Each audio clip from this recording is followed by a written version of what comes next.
Good Friday afternoon. I'm Kate Wydaw. Here's a look at the stories we are following for you right now. New information just released about the deadly protests in Charlottesville that left a woman dead. Learn why the report is putting the blame on law enforcement. Plus, it's that time of year when many of us go to the pharmacy for over-the-counter cold and flu products. But do you really know what you're buying? We break it down for you and tell you how your cough could help be your guide. And find out why the moon may be looking a little different this weekend. And if you want to check it out, we've got the best times to do it on this Friday, December 1st. In-depth, investigative.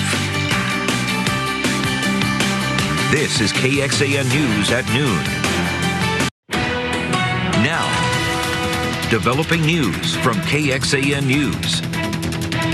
First at noon, we want to give you the very latest details on a train derailment that happened just a short time ago in Washington State. Now, these are the images we are getting into our newsroom.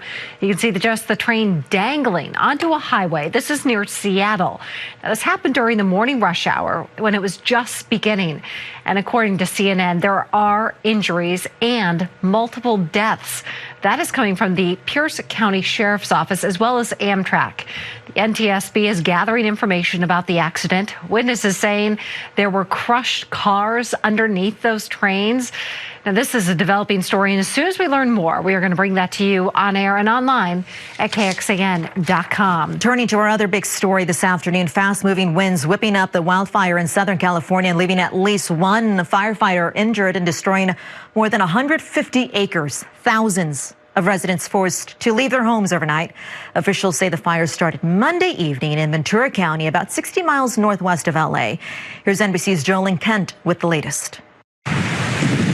Overnight, a fast-moving wildfire tearing through Southern California. Definitely dangerous conditions up here. The flames spreading quickly in Ventura County, driven by powerful Santa Ana winds, including gusts near 60 miles per hour. You know, one part of that fire, Natalie, that's making it so intense out there, the winds, right? The National Weather Service saying that those winds could be the most intense that they've seen all season. That's not good news for them.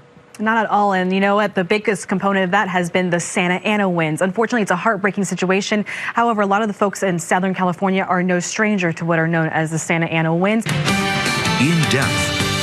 investigative. This is KXAN News at noon. First at noon, we begin with dramatic video into our newsroom. Two people are being checked out after a crane topples over, unbelievable here, at a construction site. This was over in southeast Austin. One of those people was pinned beneath. After they were being freed. Video shows the crane trying to lift a concrete wall when it suddenly drops and tips over. So this incident happened just off of St. Elmo Road this morning. Austin Travis County EMS said one of the men was taken to St. David's South Hospital with injuries that were not expected to be life-threatening. The other man refused transport. Now, the red crane was on its side near what appears to be a partially constructed concrete warehouse wall.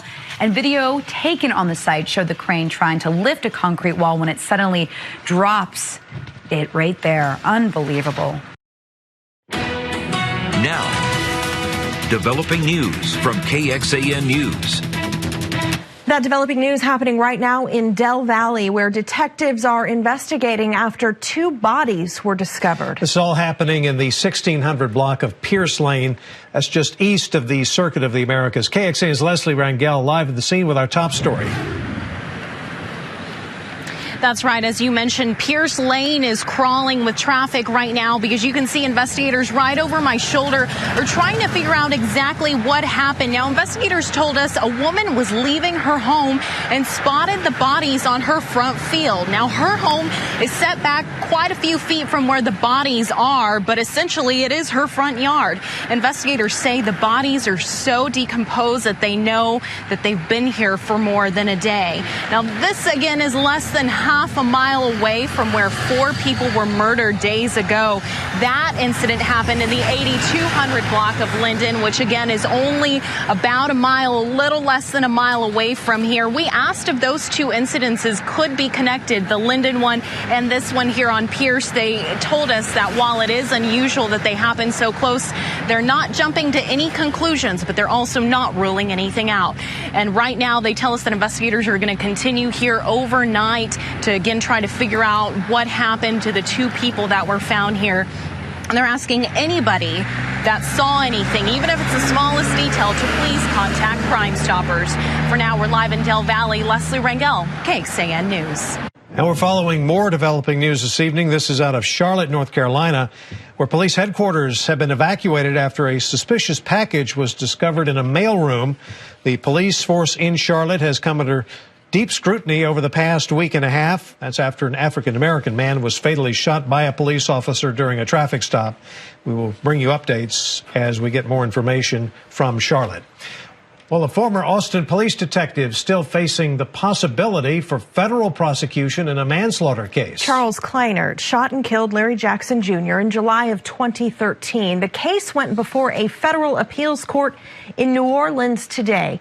The 3-judge panel must decide if Kleinert has immunity against the charge because his attorneys argue he was working on an FBI task force at the time of Jackson's death. As KXAN's Brittany Glass explains, it's been a long legal process. It all started with a bank robbery investigation July 2013. Then Detective Charles Kleinert was part of a federal team looking into the robbery at the Benchmark Bank in the 1500 block of West 35th Street. Police say Larry Jackson Jr. tried to get inside the bank, then ran from the detective trying to question him. A chase followed, ending in a struggle between the 2 men under the Shoal Creek Bridge. Kleinert's gun discharged once, striking Jackson in the back of the head, killing the unarmed man. The detective claims his gun accidentally went off. It's been a back and forth debate over the charges against Kleinert and where the case against him should be tried. In May 2014, a Travis County grand jury indicted the former detective on manslaughter charges.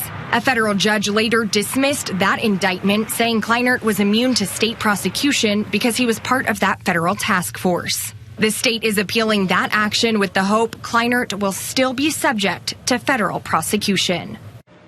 That's also the hope for Jackson's parents. Today's oral hearing will decide the following question.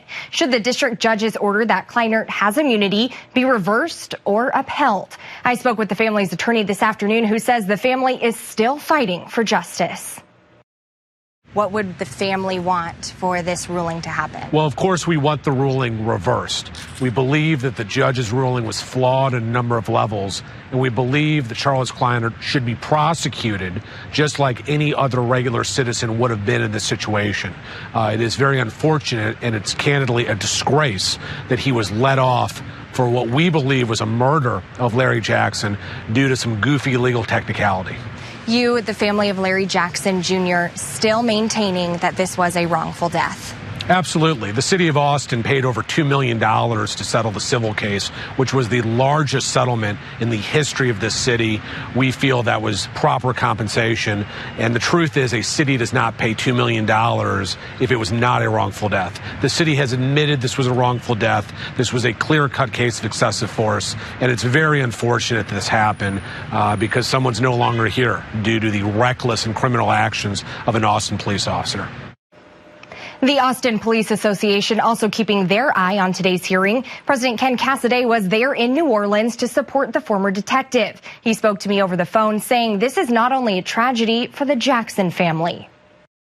Has lost their father and their breadwinner, and I realize that Officer Kleinert is still alive and still able-bodied, and it's not merely what the Jackson family has had to go through, but it really is a tragedy for both sides. It now becomes a waiting game. The Fifth Circuit panel of judges will decide within the next week or 2 months whether the former detective should be held criminally responsible. Now, the family's attorney tells me, regardless of what happens today and the decision that is made, they don't believe this is truly over. Brittany, thank you. We checked to see who's paying for Kleinert's legal fees. According to Ken Cassidy, the Combined Law Enforcement Associations of Texas is paying for his court expenses.